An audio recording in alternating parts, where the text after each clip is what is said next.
பாருங்கள், எல்லாமே சுட்டாச்சு. சூப்பராக வந்துக்குது பாருங்கள். கோஸு போண்டா, கோஸு நம்ம வந்து கேபேஜி போண்டா பாருங்கள், எவ்வளோ சூப்பராக வந்துருக்கு. மேலே வந்து மொறுமொறுன்னுக்குது. எவ்வளோ சாஃப்டாக இருக்குன்னு சூப்பராக வந்திருக்கு. ஹலோ, வாங்க, எப்படி இருக்கிறீங்க? நல்லா இருக்கிறீங்களா? இன்றைக்கி அஸ்வினி சீக்ரெட் சமையலில் வந்து நம்ம சூப்பர் டேஸ்டியான ஒரு கேபேஜி போண்டா பண்ண போகிறோம். கேபேஜிங்க, நான் ஒரு சின்னதாக ஒரு கேபேஜை நல்லா திருவி வச்சுக்கிறேன். இது பாருங்கள், காய் திருவிடத்தில் நல்லா திருவிக்கோங்க. நல்லா திருவிட்டு ஒரு இதில் எடுத்து வச்சுருங்க. இது எப்படி பண்ணுறது பார்க்கலாமா? சிம்பிளாக மழை இருத்துக்கு வெஜிடபிள் சாப்பிட்ட மாதிரியும் இருக்கும். போண்டா செய்கிறோம், எப்படி செய்கிறோம் பாருங்கள். கேபேஜ் பிடிக்காதவங்கெல்லாம் அந்த போண்டா செஞ்சு கொடுத்தீங்கன்னா சூப்பராக சாப்பிட்ருவாங்க. சரிங்க, கேபேஜ் பக்கத்தில் வச்சுப்போம். வந்து ஒரு 2 வெங்காயம், பெரிய வெங்காயம் 2 எடுத்துருக்குறேன். இந்த மாதிரி பொடி பொடியாக நறுக்கி போட்டுக்கோங்க. இது வந்து ஜாரில் கொஞ்சம் நம்ம இது பண்ணோம். கொஞ்சமாக சீரகம் போட்டுக்கோங்க. சீரகம் ஒரு 1/2 ஸ்பூன், சோம்பு ஒரு 1/2 ஸ்பூன், சோம்பு 1/2 ஸ்பூன், சீரகம் சோம்பு ரெண்டுமே நம்ம. இது வேணால் பச்சை மிளகா போட்டுக்கோங்க. நான் பச்சை மிளகா போடலை.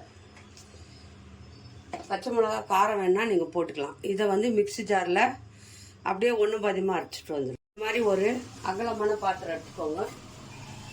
அதில் கேபேஜ் போட்டுக்கோங்க. நல்லா கேபேஜை காய் நான் திருவி வச்சுக்கோங்க. அப்போ தான் நல்லா வரும். திருவி வச்சு இப்போ வந்து நம்ம வெங்காயமும் சீரகம் சோம்பு ரெண்டுத்தையும் 3 போட்டு நம்ம ஒன்றும் பாதியமாக வைக்கணும். அது இதில் போட்டுக்கலாம். உங்கள்கிட்ட சின்ன வெங்காயம் இருந்தாலும் போட்டுக்கலாம், டேஸ்ட்டாக இருக்கணும். நல்லா பெரிய வெங்காயம் இருந்தாலும் போட்டுக்கலாம். ஒரு 2 வெங்காயம் போட்டுக்கோங்க. பாருங்கள், ஒரு 1/4 ஸ்பூன் இஞ்சி பூண்டு பேஸ்ட் கொஞ்சமாக போட்டுக்கோங்க. இஞ்சி பூண்டு பேஸ்ட் ஜாஸ்தி போட வேண்டாம். அது கூட கொஞ்சம் கொத்தமல்லி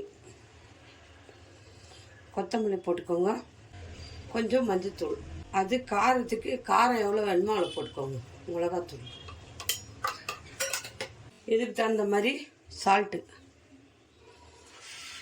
கரெக்டாக போட்டுக்கோங்க. சால்ட்டு கரெக்டாக எவ்வளோ ஆகுதோ அவ்வளோ போட்டுக்கோங்க. கொஞ்சோண்டு கரம் மசாலா, கொஞ்சம் பெருங்காயம், அது கூட கடல மாவு 1/2 கப்பு, கடல மாவு 1/2 கப்பு, கடல மாவு 1/2 கப்பு, அரிசி மாவு போட்டுக்கோங்க. நீங்கள் வீட்டில் கார்ன்ஃப்ளார் மாவு இருந்தால் போட்டுக்கோங்க. நான் அரிசி மாவு தான் போட்டுக்கிறேன். அரிசி மாவும் கடல மாவும் நல்லா வந்து தண்ணி ஊற்றாமல் இதிலே மிக்ஸ் பண்ணிவிடுங்க. நல்லா மிக்ஸ் பண்ணிவிட்டு நம்ம இதிலே நம்ம போண்டா போட போகிறோம். தண்ணி ஊற்றக்கூடாது. வெங்காயம் வந்து நம்ம மிக்ஸி ஜாரில் போட்டோம் இல்லையா, அதிலே பாருங்கள் தண்ணி மாதிரி இருக்கும். ரொம்ப தண்ணி, ஒரு ட்ராப்ஸ் தண்ணி கூட மிக்ஸ் பண்ணக்கூடாது.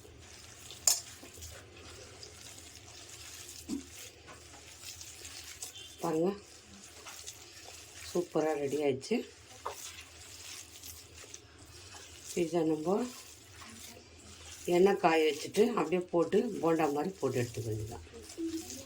சின்ன சின்ன உருண்டை அப்படி உருட்டி இப்படி உருட்டி இந்த மாதிரி உருட்டி போட்டுக்கணும் எண்ணெயில். சரிங்களா? அவ்வளோதான், ரெடி ஆயிடுச்சு.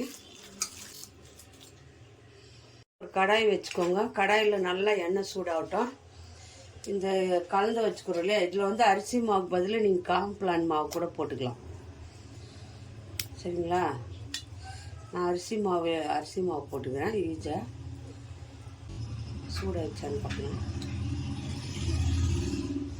சூடாயிடுச்சு. நீங்கள் இந்த மாதிரி உருட்டி போட்டுக்கோங்க. சின்னதாக உருட்டி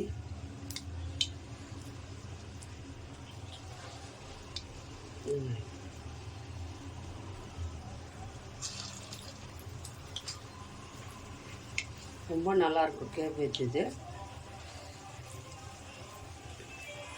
ஒரு 4 நாளாக உருட்டி போட்டு எடுத்துக்கோங்க. உருட்டி போட்டதும் மீடியமாக வச்சுக்கோங்க, ரொம்ப ஹையில் வைக்காதுங்க. மீடியமாக வச்சுட்டு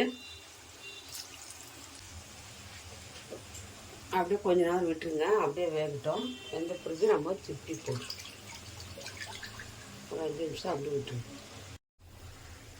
பாருங்க, நல்லா வந்து இந்த மாதிரி மெதுவாக எடுத்து விடுங்க.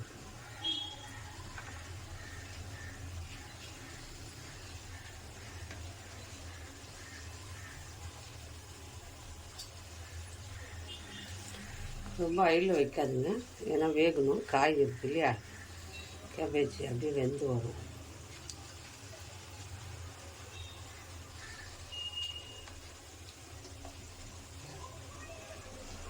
அப்படி வேகட்டும். திருப்பி போட்டு பாருங்கள், நல்லா பாருங்கள், கலர்ஃபுல்லாகிடுச்சு.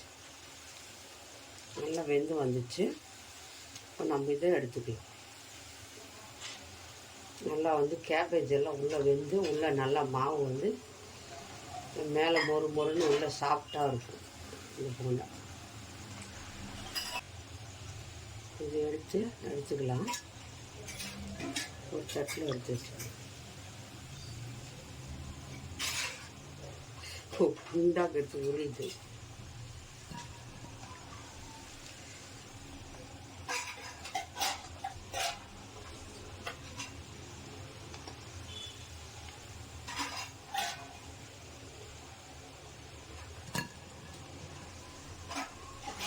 இருக்கிறதெல்லாம் போட்டுட்டு நான் காட்டுறேன், சரிங்களா? எல்லாம் சூப்பராக வந்துருக்கு பாருங்கள், நல்லா வந்துருக்கு.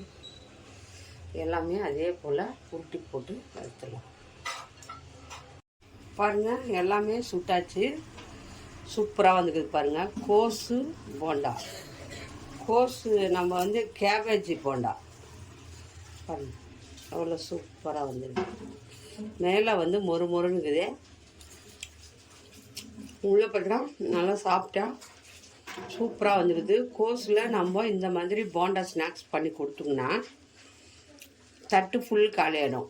நிறையா சாப்பிடுவாங்க, ரொம்ப டேஸ்டியாக இருக்குது. இது யார் யாருக்கு பிடிக்குமா லைக் பண்ணுங்கள், ஷேர் பண்ணுங்கள், கமெண்ட் பண்ணுங்கள். மறக்காத அஸ்வின் சீக்ரெட் சமையலை சர்ப்ரைஸ் பண்ணுங்கள். பாருங்கள் எவ்வளோ சாஃப்டாக இருக்குதுன்னு, சூப்பராக வந்திருக்கு.